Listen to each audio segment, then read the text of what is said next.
महापुराण में प्रदोष व्रत कथा के अंतर्गत प्रदोष काल में किया गया पुण्य दान सत्कर्म भजन एक लोटा पानी का भी सतभाग हमारे भाग्य में है। जिस व्यक्ति के रीढ़ की हड्डी में परेशानी हो या रीढ़ की हड्डी तकलीफ दे रही हो, पीठ का भाग तकलीफ दे रहा हो, डॉक्टर बोल रहे हो या खसक गया या कोई क्रम,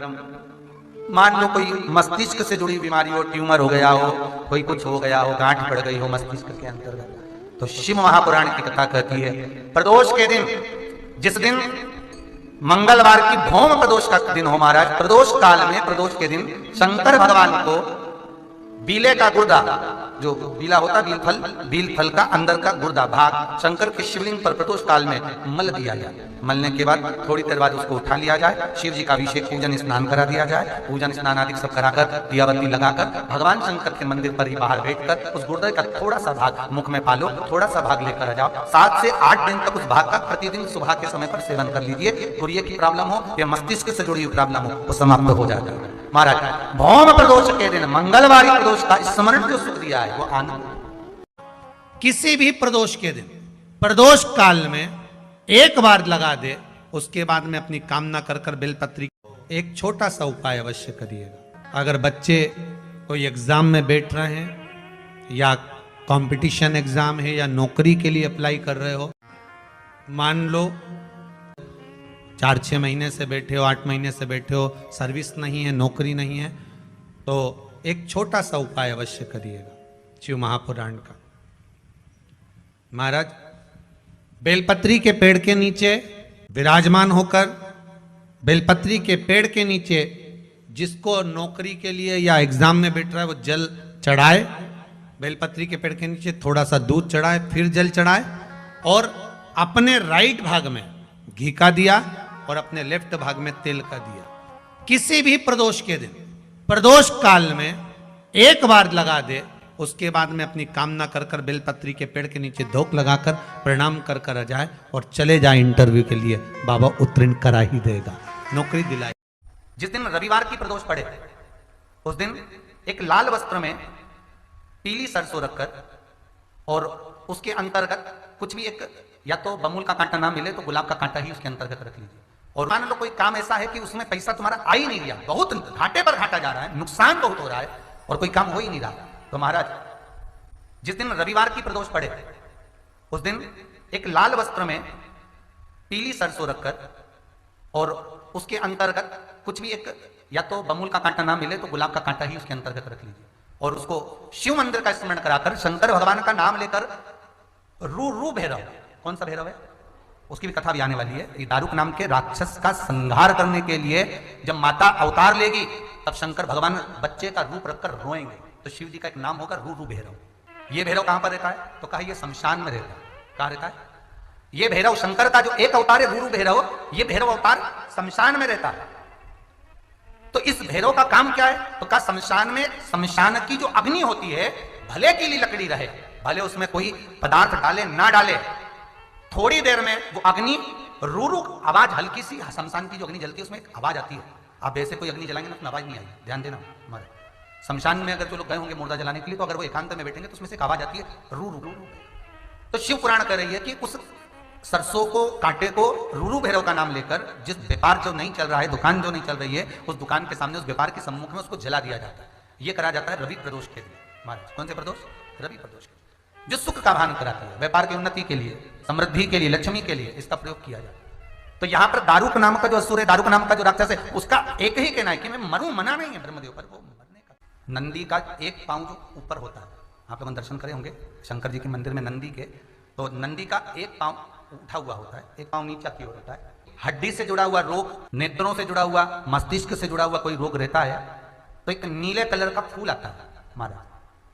उस फूल में हल्दी डालकर गुरुवार का प्रदोष पड़ने पर जो नंदी के पांव के पास समर्पित कर देता है महाराज, उसका रोग धीरे धीरे समाप्त होने लगता है। लिंग पुराण कहती है कि नंदीश्वर भगवान के सामने जो पुष्प समर्पित करा जाता है उसको, ये तो लिखा था स्कंद पुराण और शिव पुराण, लिंग पुराण कहती है जो फूल आपने समर्पित करा उसको लाकर पानी की बाल्टी में डालकर आप स्नान भी कर सकते हो, उससे भी हड्डी के जितने रोग होते हैं उसमें आराम लगने लगता है। जैसे कहीं शरीर नहीं चल रहा, हाथ झुन्न पड़ रहा है, हाथ काम नहीं कर रहा, हाथ में झुंझुनी आ रही है, कंपन आ रहा है, जैसे मान लो कोई काम, चाहे वो शनिचरी प्रदोष हो, चाहे रविवार की हो, सोमवार की हो, मंगल की हो, बुधवार की हो, गुरुवार की हो, शुक्रवार की हो, शनिवार की हो, कोई भी वार की हो, प्रदोष काल में शाम का समय सूर्य डूब रहा हो, बस डूबा ही हो, और उस समय पर केवल 3 दिन ऐसे रहेंगे, 3 बार ऐसे रहेंगे, 3 तिथियां ऐसी रहेंगी, 3 समय ऐसा रहेगा जिस समय पर तेरे द्वारा निर्मित शूल को भी शिव धारण करेगा और जगत का कल्याण करेगा। 3 दिन, 3 तिथियां, 3 बार, 3 नक्षत्र, 3 घड़ी, 3 पल,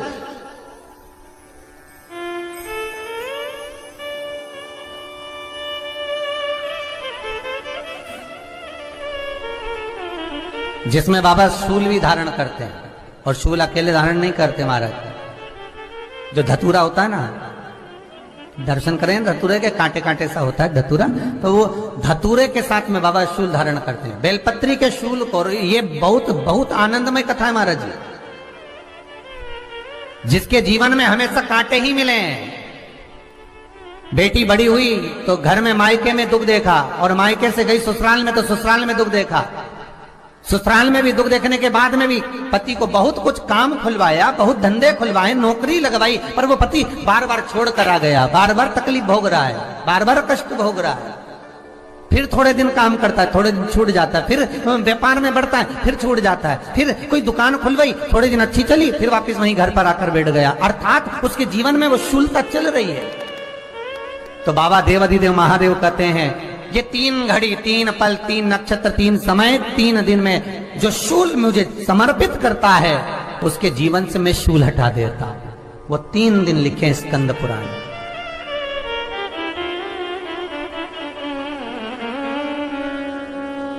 महाराज बैसाख महीने में जो प्रदोष आती है, बैसाख के महीने में बहुत ध्यान से सुनना भाई, जो अपनी जिंदगी से बहुत तंग आ गए हो, परेशान हो गए हो, कष्टमय जीवन जी रहे हो, बहुत दुखी हो गए हो, उनके लिए ये स्कंद पुराण का चरित्र फिर मिले ना मिले, आप प्रेम से सुन लो भाव से। पहला,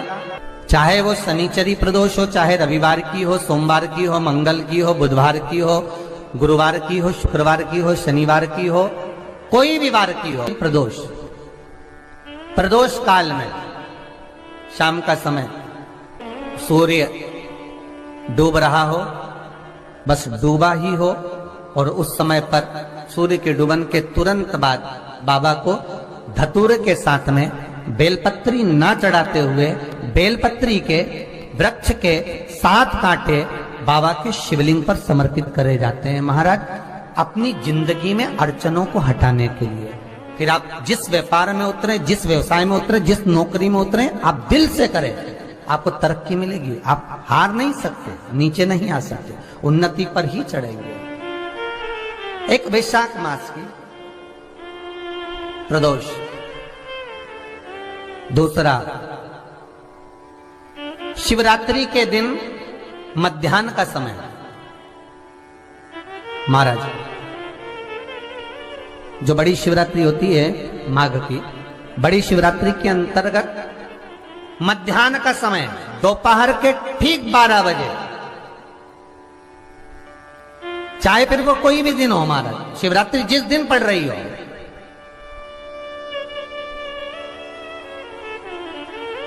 उस दिन भी धतूरे के साथ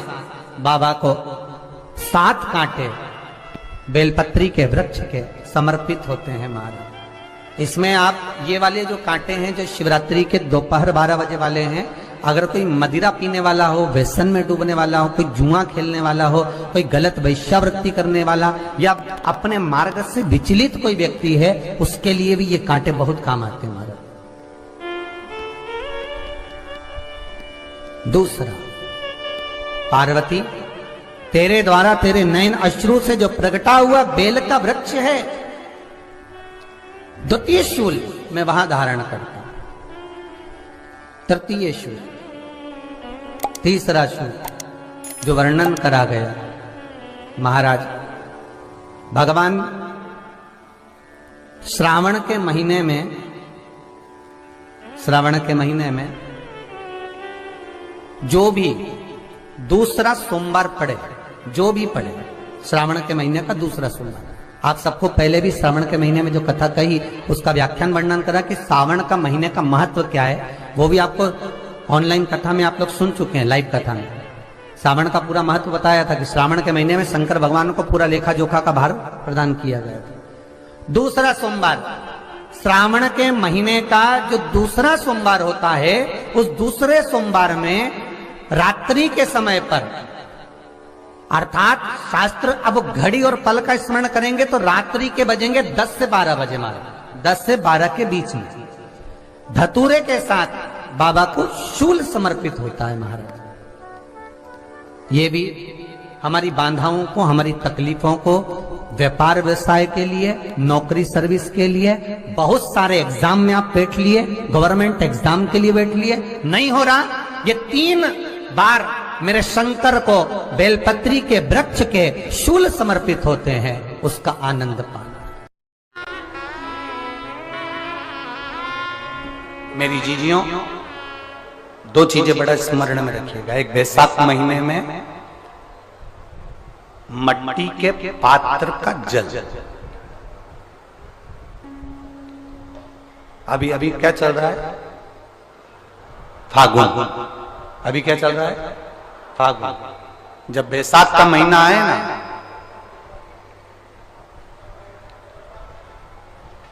जितने यहां बैठे और जितने आस्था चैनल पर सुन रहे और जितने फेसबुक यूट्यूब पर कथा श्रवण कर रहे हैं, जितने मोबाइलों पर देख रहे हैं, प्रयास करना, बैसाख के महीने में मिट्टी के पात्र में जो रात्रि भर जल रखा हो, मिट्टी के पात्र में, अगर आपके पास में घड़ा हो, हंडा हो, नी हो, तो दिया हो, दीपक हो, कुल्लड़ हो, कोई भी तुम्हारे पास में जो मिट्टी का पात्र, उसमें जल भरना। वो जल बैसाख के महीने की किसी भी सोमवार के दिन, किसी भी सोमवार के दिन, बैसाख महीने या किसी प्रदोष के दिन, या बैसाख महीने के शिवरात्रि के दिन, वो मिट्टी के पात्र का जल अपने घर के प्रत्येक व्यक्ति का स्पर्श कराकर उस मिट्टी के पात्र के जल को तांबे के पात्र में डाल लीजिए और घर के प्रत्येक व्यक्ति का स्पर्श करा लीजिए और शंकर भगवान पर कुंदकेश्वर महादेव के नाम से समर्पित करिए। कुंदकेश्वर महादेव, कभी जीवन में पीछे पलट कर देखने की जरूरत नहीं पड़ेगी, आप उन्नति की सीढ़ी की ओर बढ़ते चले जाओगे। बैसाख महीने में मट्टी के पात्र का जल भगवान शंकर को समर्पित होना चाहिए, उसका सुख हमारे जीवन को एक आनंद फल प्रदान। जैसे कहते हैं ना, कोई अच्छा मिले ना मिले, धन मिलने से कोई भाग्यशाली नहीं होता,